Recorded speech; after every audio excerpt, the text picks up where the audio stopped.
أحمد خميس شاعر وممثل ومذيع، وموقف وطني كلفه منصب كبير ومحطات من حياته ومتى توفي.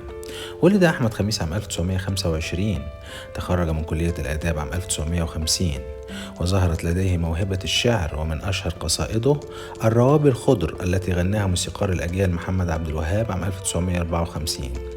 عمل أحمد خميس في بداية الخمسينات كمذيع في القسم العربي لهيئة الإذاعة البريطانية، وكان الفنان محمود مرسي وقتها مخرج معه في نفس القسم، ولكن رفض الاثنان إذاعة خبر العدوان على مصر عام 1956، وتركوا منصبهم المرموق وعادوا إلى الإذاعة المصرية.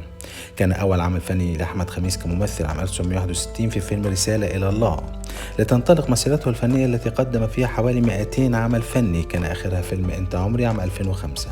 تزوج أحمد خميس من الإذاعية ليلى موسى، وأنجب بنت وحيدة هي رندا، واستمر زواجهم حتى وفاة أحمد خميس عام 2008.